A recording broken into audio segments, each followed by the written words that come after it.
இறை இயேசுவில் எனக் அன்பார்ந்தவர்களே, நம் ஜீவனுள்ள தேவனின் உயிருள்ள வார்த்தைகளை தினமும் கேட்பதன் மூலம் உங்களுக்கு நன்மையும் ஆசையும் உண்டாவதாக. இன்றைக்கு நம் உள்ளத்தில் ஆண்டவர் பேச விரும்புகிற திருவசனம் மத்தேயு 25ஆம் அதிகாரம் 23ஆம் திருவசனம். சிறிய பொறுப்புகளில் நம்பிக்கைக்கு உரியவராயிருந்தீர், எனவே உம் தலைவனாகிய என் மகிழ்ச்சியில் நீரும் வந்து பங்கு கொள்ளும்.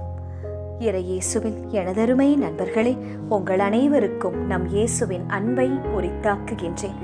இன்றைய புனிதராம் புனித ஜீன் ஜுகனிடம் நமக்காக இறை இயேசுவிடம் பரிந்து பேசி அவரின் மேலான இரக்கத்தை பெற்று தரும்படி ஜெபித்துக் கொள்வோம். இன்று ஆகஸ்ட் மாதம் 30ஆம் தேதி, இந்த மாதத்தின் கடைசி சனிக்கிழமை. அன்னை மரியிடம் ஜெபமாலைகளை செய்து ஒப்புக்கொடுக்க மறக்காதீர்கள். அது மட்டுமல்லாமல் இன்று பிறந்த நாள் மற்றும் திருமண நாள் கொண்டாடும் அனைவருக்காகவும் நம் ரோசரி பிரேயர்ஸ் குடும்பத்தார் சார்பாக இறை இயேசுவின் அன்பை ஆசிர்வாதங்களை உரித்தாக்குகின்றேன். மேலும் தனக்கு அன்பானவர்களை இழந்து தவிக்கும் மக்களுக்காகவும் இந்த நேரத்தில் விசேஷமாக ஜெபிக்கின்றேன். உங்கள் உள்ளத்தின் பாரங்கள் இறை இயேசுவின் ஆறுதலால் தீர வேண்டும் என்றும் மன்றாடுகிறேன். சரி, அனைவரும் மகிழ்ச்சியாயிருக்கின்றீர்களா? இன்று இறை இயேசுவிடம் ஜெபித்தீர்களா? எது உங்கள் சந்தோஷத்தை இன்றைய நாளில் குலைக்கிறது? அது எதுவாக இருந்தாலும் இயேசு உங்கள் மேல் மனது உருகுகிற தேவன் அல்லவா? எல்லா சூழ்நிலையையும் கடந்து போக அவர் உதவி செய்வார். இன்றைய நாள் நீங்கள் வாழ்வது போல நாளை நீங்கள் வாழப்போவதில்லை. உங்கள் நிலை மாறும். எவ்வளவு வெறுப்பு யார் மேல் என்று இருந்தாலும் கோபப்படாதீர்கள், சண்டை போடாதீர்கள். அது வீண் நண்பர்களே, உங்களுக்கு நோயை மட்டும்தான் கொண்டு வரும். நீங்கள் எவ்வளவுதான் அன்பாக இருந்தாலும் அப்பவும் உங்களை அவாய்ட் பண்ணுகிறார்கள் என்றால் கொஞ்சம் அமைதியாயிருங்கள். இயேசு அந்த காரியத்தில் உங்களுக்காக தலையிடுவார், உங்களுக்காக பேசுவார், நியாயம் விசாரிப்பார், பதில் கொண்டு வருவார். சரி, இன்றைய முதல் வாசகம் கூறுகிறது, கடவுளிடம் இருந்துதான் நாம் ஒருவருக்கொருவர் அன்பு செய்ய வேண்டும் என்று கற்றுக்கொண்டோமாம். ஆனால் அது பத்தாதாம், இன்னும் அதில் நாம் முன்னேற வேண்டுமாம். எப்படி முன்னேறுவது? சூப்பர் சஜஷன்ஸ், அதையும் பவுலானவரே கூறுகிறார். கேட்போமா? முதலாவது, உங்கள் வேலையை மட்டுமே பார்த்து கொண்டு இருங்கள். இரண்டாவது, உங்கள் சொந்த கையால் உழையுங்கள். மூன்றாவது, அமைதியில் வாழுங்கள். இப்படி நாம் வாழ்கிறோமா? இந்த 3 விஷயத்தையும் நாம் செய்கிறோமா?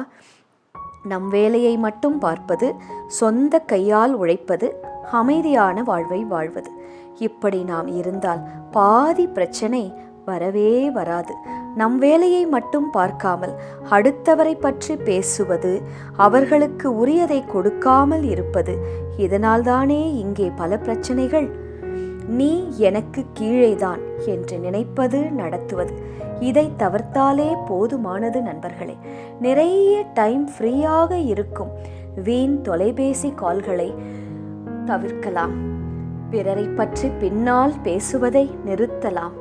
நிறைய ஜெபிக்கலாம். பொது காரியங்களுக்காக, நண்பர்களுக்காக, நாட்டிற்காக, நல்வாழ்விற்காக ஜெபிக்கலாம். பிறருக்காக ஜெபிக்க ஜெபிக்க உங்களை உயர்த்துவார் இயேசு. உங்கள் குடும்பத்தை, பிள்ளைகளை மென்மேலும் ஆசிர்வதிப்பார். சரி நண்பர்களே, இன்றைய நற்செய்தி வாசகம் என்ன கூறுகிறது? சிறிய பொறுப்புகளில் நம்பிக்கைக்கு உரியவராயிருந்தீர், எனவே உம் தலைவனாகிய என் மகிழ்ச்சியில் நீரும் வந்து பங்கு கொள்ளும். இந்த ஓமையும் உங்களுக்கு ஞாபகம் இருக்கும் என்று நம்புகிறேன். நெடும் பயணம் செல்வதற்கு முன் ஒருவர் தன் பணியாளர்களை அழைத்து 5 தாலந்து, ஒருவருக்கு 2 தாலந்து, ஒருவருக்கு 1 தாலந்து என்று கொடுக்கிறான். 5 பெற்றவன் பிசினஸ் பண்ணி அதை பெருக்குகிறான். 2 பெற்றவனும் அவ்வாறே செய்து அதை 4ஆக மாற்றுகிறான். 1 பெற்றவன் மற்றும் சோம்பேறியாக அதை புதைத்து வைக்கிறான். ஒரு நாள் தலைவன் திரும்ப வருகிறார். 5ம் 2ம் கொடுத்தவர்கள் அதை பெருக்கி வைத்திருந்ததால் நன்று, நம்பிக்கைக்கு உரிய நல்ல ஊழியனே என்று பாராட்டி இன்னும் பெரிய பொறுப்பை கொடுக்கிறார் தலைவர்.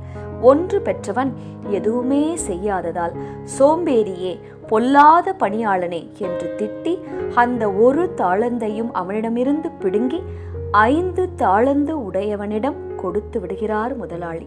சில சமயங்களில் நாம் இருக்கும் நிலையில் இருப்பதை வைத்துக்கொண்டு ஏதாவது செய்து முன்னேறலாம், பாடுபடலாம், உழைக்கலாம் என்று எண்ண வேண்டும், சிந்திக்க வேண்டும், பிளான் பண்ண வேண்டும், யோசிக்க வேண்டும்.